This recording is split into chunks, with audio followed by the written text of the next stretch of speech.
Thank you so much for the wonderful introduction, and thank you to the incredible women of Alpha Omicron Pi for having me here today. It's such an honor.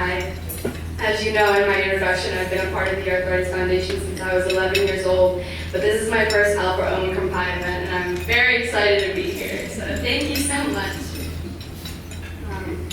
As I stand here today, you may not think I look sick, or you may not think I rely on medications just to be able to walk. But the sad reality is, at just 17 years of age, I am the face of arthritis. I've had arthritis since before I can remember. I was just 2 years old when I was diagnosed. And when I told my mom that I was sick and needed to see the doctor in an elevator at Kaiser Permanente where my sister was picking up her medication. Since I was showing no symptoms, my mom just chuckled and thought I just wanted to be like my sister and see a doctor. Unfortunately, that was not the case. 3 days later, I had a high fever of 104 degrees, a rash all over my body, and I was immobile. 10 days later, I was hospitalized. I underwent a multitude of diagnostic testing over the course of several months. As you can imagine, those several months felt like years to my family.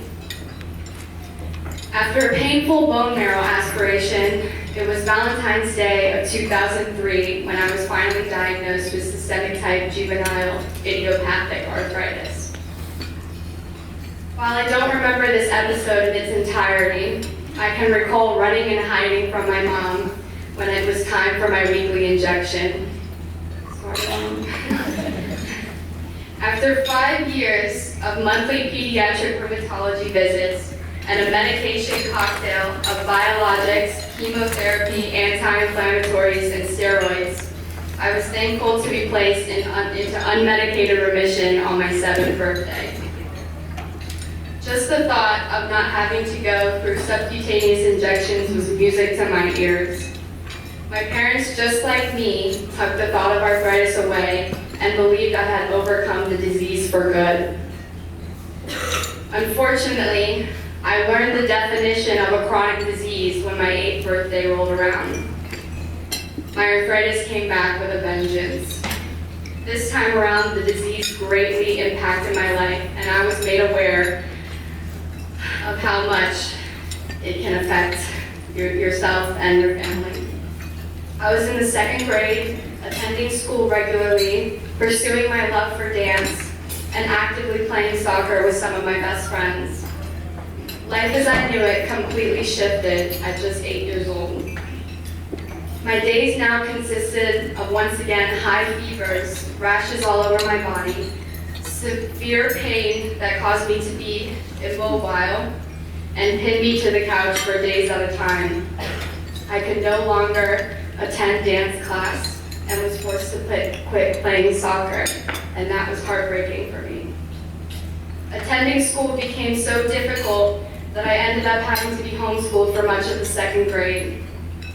I spent my days watching Food Network's Chop with my brother, attempting to read 2 or more books a day, drawing in my sketchbook, and learning how to play various card games from my mom. After I was diagnosed again with systemic type juvenile arthritis, I was again prescribed a multitude of medication, which included a biologic, chemotherapy, steroids, and other anti-inflammatories. These medications are no joke.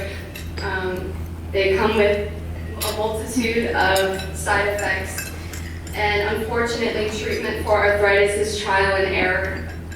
I went a year without seeing successful results from my medication I was prescribed, and that meant a year where my arthritis was attacking my joints with full force. By that summer, I had ended up needing a wheelchair, and I had gained almost 50 pounds from the steroids. As you can imagine, going back to school 50 pounds heavier and wheelchair bound was daunting to my 9-year-old self. How do you explain a chronic illness to your 9-year-old peers? Thankfully, I was lucky enough to have a wonderful support system at home and at my school.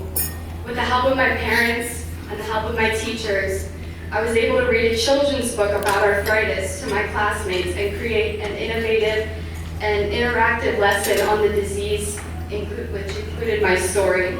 After that class, I had girls and boys jumping at the chance to wheel me down the hallway. I was really excited about the boys asking. And help me gather my school supplies at the end of the day. That is when I learned the importance and the impact of awareness. In December of 2009, I was made aware of a trial drug that had been used in Japan and Europe to specifically target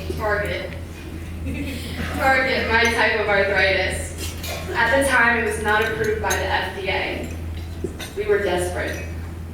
My rheumatologist made an application to the drug company to obtain compassionate use. It was granted. It was absolutely terrifying to take a trial medication. What do you mean this medication isn't approved for me, Mom? What do you mean? I had to have a port placed in my chest because the steroids were creating an issue with getting an IV.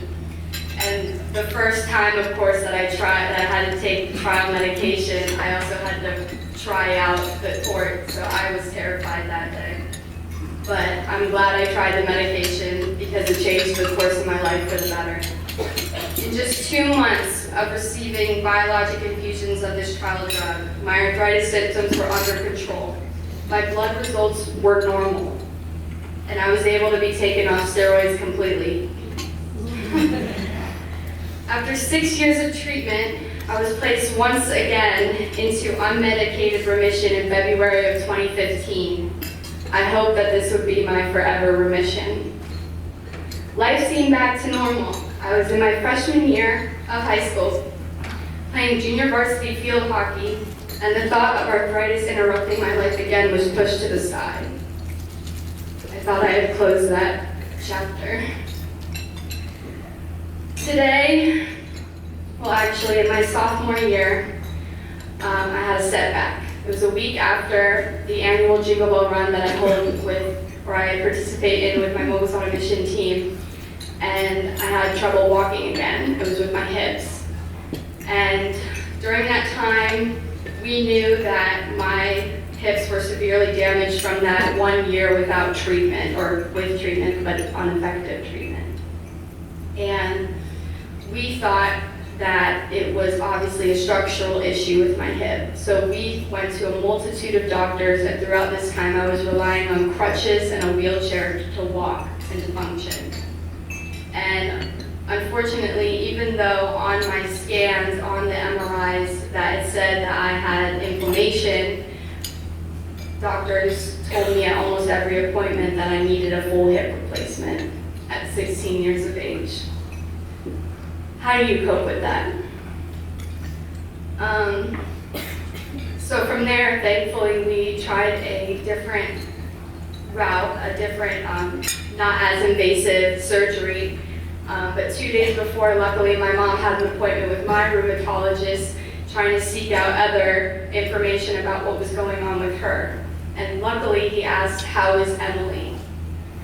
What we didn't know was that none of my medical records were being shared with my doctor, and he didn't know that I had inflammation going on. So we canceled the surgery 2 days before. Obviously, I was upset. I wanted a solution. I had been in a wheelchair my entire sophomore year and had experienced bullying. I'd roll down the hallways and they would say, "Make way for the cripple." And obviously, that was something that just recharged my energy and my thought process to make others more aware of this disease. So from there, I was diagnosed with polyarticular arthritis and osteoarthritis in my hip.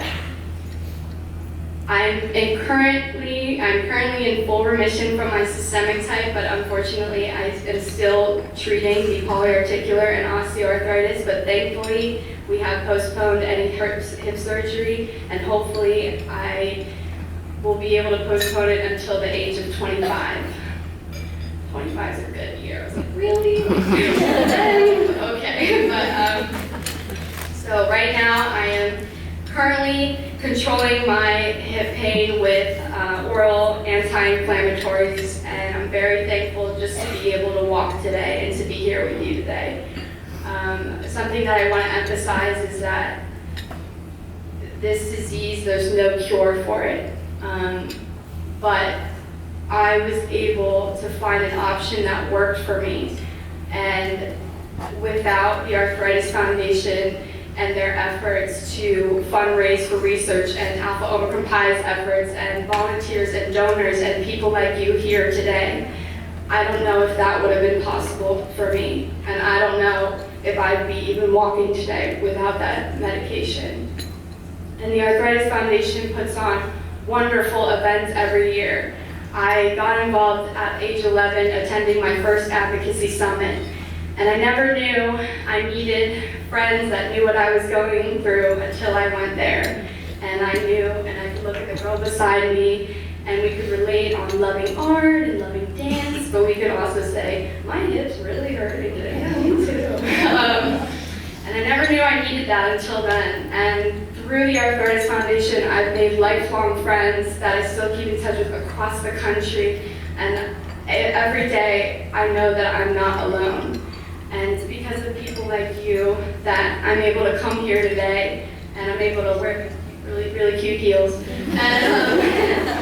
And I'm just so thankful and grateful to the Arthritis Foundation and donors and volunteers, like all of you. So thank you so much for having me, and thank you to Alpha Omicron Pi for holding this wonderful event, and thank you to my mom for recording. Love you.